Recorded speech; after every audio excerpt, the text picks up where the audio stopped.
नमस्कार, मैं हूं प्रदीप। आप थिंक 360 देख रहे हैं। जालोर सिरोही के चुनाव की चर्चा करेंगे आज कई दिनों बाद।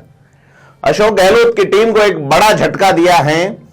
वरिष्ठ पत्रकार रहे श्रवण सिंह राठौड़ जो मीडिया के बड़े नाम के तौर पे दिल्ली में पहचाने जाते रहे, अशोक गहलोत से संबद्ध रहे हैं। यहां तक कि वैभव गहलोत ने जो जोधपुर का चुनाव लड़ा था उसमें खासा सक्रिय नजर आए थे। मानवेंद्र सिंह जसोल को कांग्रेस में लाना हो या जालोर सिरोही में किसानों के मुद्दों पर सक्रिय भूमिका के लिए श्रवण सिंह राठौड़ पहचाने जाते हैं।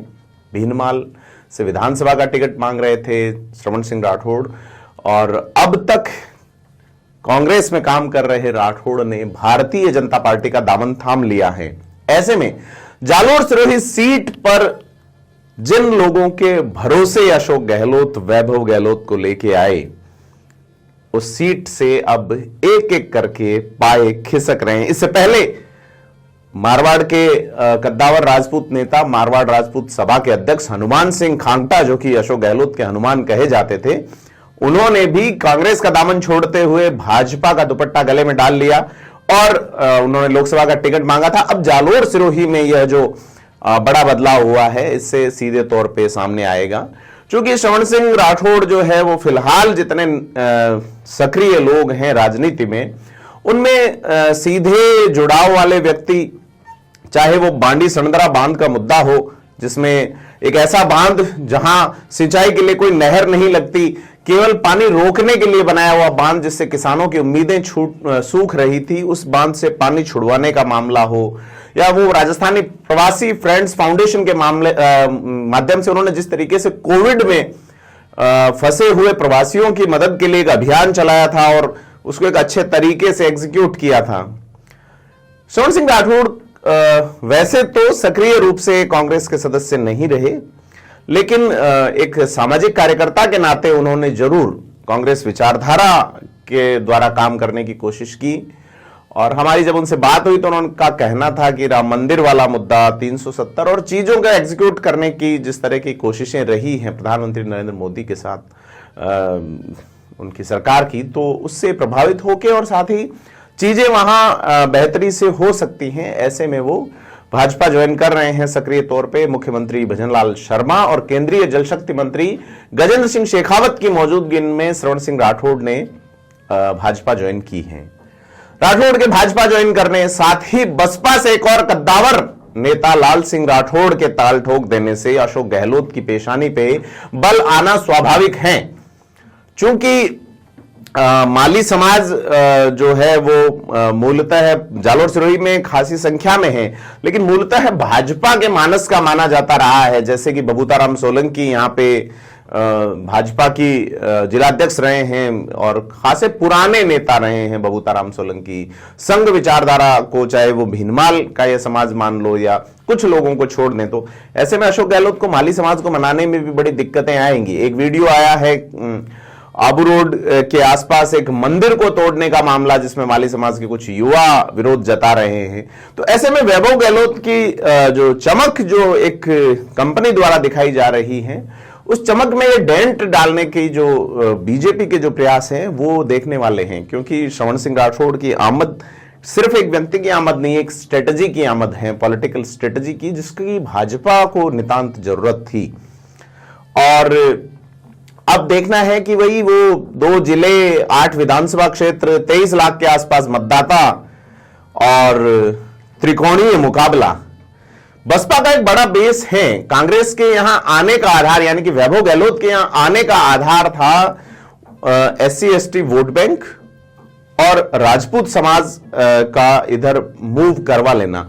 लेकिन अब राजपूत समाज जो है वो लगता नहीं कि कांग्रेस की ओर जाएगा, क्योंकि अशोक गहलोत ने आहोर की सभा में कहा था कि यहां के जो पूर्व ठिकानेदार रहे हैं वो सभी कांग्रेसी थे। तो ये थे जो शब्द है ना, वो थे के होने में अशोक गहलोत का कितना योगदान रहा।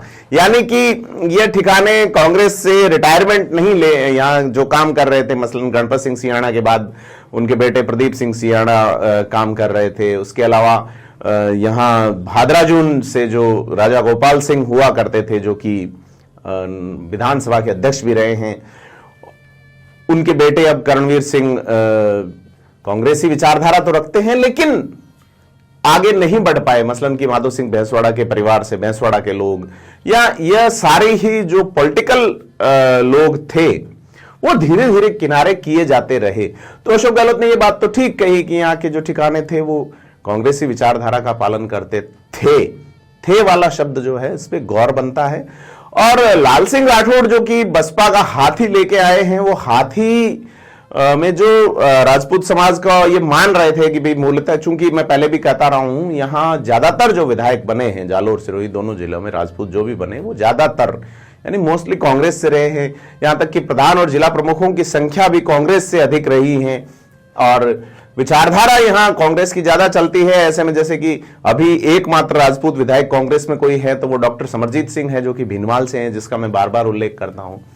लेकिन अब क्या अशोक गहलोत के बेटे को यहां से संसद सदस्य बनाने के लिए किस तरीके से लोग जुट पाएंगे, जबकि उनके पास 2-3 बड़े विकल्प हो रहे हैं कि युवा राजपूत जो हैं या युवा जो हैं वो क्या श्रवण सिंह राठौड़ जिनके पास एक पॉलिटिकल स्ट्रेटेजी होती है, हर बार जब भी बात करते हैं मुद्दों को लेके बात करते हैं, चाहे वो इश्यूज पे लेके बात करते हैं, उनका जाना कांग्रेस को कितना नुकसान पहुंचाएगा बड़ी चीज है, क्योंकि वो सारी अंदरूनी चीजें जानते हैं कि क्या वे आउट है और क्या कम आउट होगा।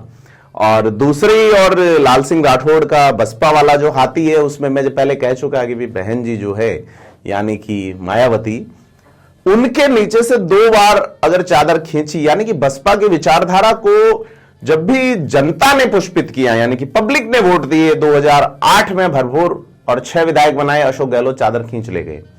फिर 18 में जनता ने फिर से जो बहुजन समाज पार्टी की विचारधारा को जनता ने बल दिया तो अशोक गहलोत फिर से चादर खींच ले गए, जबकि उनके पास इस बार तो बहुमत भी था। ऐसे में कई सारी चीजें जो हैं उन पे सवाल उठता है कि अशोक गहलोत के लाल बनाम बहन जी के लाल सिंह क्या रिजल्ट रहेगा, कि लाल सिंह राठौड़ अपनी जाति के जितने वोट तोड़ते हैं तो उसका नुकसान भाजपा को होगा, कांग्रेस को होगा, ये इतर बात है। लेकिन लाल सिंह राठौड़ अपने आप को, या चूंकि राजपूत समाज जो दोनों ही पार्टियों से टिकट मांग रहा था इस बार, वो साबित करने का प्रयास करेगा कि हमारी संख्या या हमारा राजनीतिक वजूद कितना बचा है। और इस और देखने की बात होगी कि जालोर सिरोही सीट चूंकि हॉट सीट इसलिए है कि वहां पूर्व मुख्यमंत्री के बेटे वैभव गहलोत चुनाव लड़ रहे हैं। इससे पहले इस सीट पे इतनी मारामारी कभी नहीं देखी गई, क्योंकि यह सीट जो है वो अशोक गहलोत के राजनीतिक भविष्य से जुड़ी है। इस सीट पे अशोक गहलोत के खासम खास सलाहकार, उनके राजनीतिक सहयोगी पुखराज पाराशर का भविष्य भी दांव पे है कि भाई उनका, चूंकि श्रवण सिंह राठौड़ को लाने वाले धर्मेंद्र राठौड़ रहे कांग्रेस में, लेकिन वो एज ए स्ट्रेटेजिस्ट लाए थे और फिर किस तरीके से सारी चीजें हुई उन पे अपन एक डिटेल बातचीत करेंगे श्रवण सिंह राठौड़ से कि क्या हुआ था कांग्रेस में, तमाम चीजें अंदरूनी, चूंकि अब वो बीजेपी में आ गए हैं तो बताएंगे ही कि क्या हुआ था जब बाड़ाबंदी हुई थी, क्या हुआ था जब लाल डायरी वाला इशू आएगा, तमाम चीजें अंदरूनी चीजें बात करेंगे हम श्रवण सिंह राठौड़ से, तो आपके सामने हम लेके आएंगे। और आप चैनल को सब्सक्राइब चूंकि कर ही चुके होंगे, नहीं किया है तो आप सब्सक्राइब वाला बटन दबा दें। तो जालोर सिरोही की जो सीट है वो बड़ा एक रोचक मोड़ रोजाना देखने को मिल रहा है। भाजपा का प्रचार भी अभी कोई परवान चढ़ा नहीं है, क्योंकि ज्यादातर जो नजरें हैं नेताओं की, मीडिया की, वो पहले चरण के चुनाव में है। दूसरे चरण में जालोर सिरोही में चुनाव है। जालोर सिरोही की सीट जो है वो सटी हुई है, गुजरात की 3 सीटों से टच होती है, साबरकांठा, बनासकांठा, कच्छ से थोड़ी बहुत टच होती है, नेहड़ वाला इलाका टच होता है। तो भाजपा का गढ़ माना जाता है गुजरात, लगातार कोई स्टेट भाजपा जीत रही है तो वो गुजरात है। और कांग्रेस जो है वो राजस्थान में एक बार कांग्रेस, एक बार बीजेपी, पूरी पलटने वाली बात। अब मारवाड़ी के कई शब्द आने हैं कि पूरी तोल देंगे, अब पूरी कैसे तुलेगी ये भी देखने वाली बात होगी, पूरी तुलेगी या पलटेगी या तो वक्त बताएगा। लेकिन जिस तरीके की स्ट्रेटेजीज पे भाजपा फिलहाल चल रही है वो कोई ज्यादा स्थिति अच्छी नहीं कही जा सकती। और कांग्रेस भी फिलहाल वैभव गहलोत जो है वो टक्कर में है, क्योंकि स्थानीय लोग जो, स्थानीय नेता जो भी हैं वो अब तक साथ दिख रहे हैं, लेकिन एक एक करके जिस तरीके से छोड़ के जा रहे हैं, जैसे श्रवण सिंह राठौड़ आए हैं, तो उससे क्या असर पड़ेगा। क्योंकि मैं पहले कह चुका कि विश्नोई महासभा के राष्ट्रीय अध्यक्ष रह चुके, 2 बार विधायक रह चुके हीरालाल विश्नोई को मंच पे ही नहीं बिठाया गया, संबोधन नहीं हुआ, तो क्या चीजें, रतन देवासी क्यों चाहेंगे कि वैभव गहलोत जो है अब यहां जालोर की राजनीति करें? इवन पुखराज पाराशर क्यों चाहेंगे? पर पुखराज पाराशर के लिए कहा जा रहा है कि लगातार विरोध जो है वो जालोर जिले में पुखराज पाराशर ही कर रहा है। खुले तौर पे वीडियोज सामने आए हैं। और इतर नेताओं की बात करें तो डॉक्टर समरजीत सिंह, जिनका तो 2013 में टिकट कट गया था कि ओम सिंह चांद्राई, खासम खास अशोक गहलोत और पुखराज पाराशर खेमे के, इसलिए उन्हें टिकट दिया गया और समरजीत सिंह का टिकट ही काट दिया गया। तो अवसर हैं समरजीत सिंह के पास भी, और राजनीति में अवसर किस तरीके से बुनाए जाते हैं वो कांग्रेस में तो सीधा साफ दिखता है, मारवाड़ में साफ नहीं दिखाते। चीजें रिजल्ट के बाद साफ होती है। हाड़ौती में बिल्कुल चंबल का पानी साफ है, तो कल प्रहलाद गुंजल को साफ साफ दिखा दिया शांति धारीवाल ने। तो ये नेता जो है, मसलन कि सुखराम बिश्नोई, जिनको पहले वन एवं पर्यावरण मंत्रालय दिया गया था, बाद में उद्योग और श्रम दे दिया, जबकि जालोर सिरोही में कोई उद्योग विभाग नहीं है, तो अपने लोगों के काम कितने करवा पाते? बात वो है, क्योंकि वहां तो ज्यादातर लोग जानते हैं जालोर को कि जालोर का में कौन सा उद्योग है, जालोर में पेपर लीक उद्योग है। तो कैसे छवि बदलेगी उस इलाके की? वैभव गहलोत वादे कर रहे हैं। लुम्बाराम चौधरी जो कि ज्यादा पढ़े लिखे नहीं है, फिर वादों में तो वो भी कमी नहीं रख रहे, लेकिन क्या चीजें बदलेंगी? क्या वहां सिंचाई के लिए पानी आएगा? क्या वहां पे जवाई का पुनर्भरण होगा? नर्मदा का पानी जालोर पहुंचा दिया, लेकिन बीच में भीनमाल प्यासा है।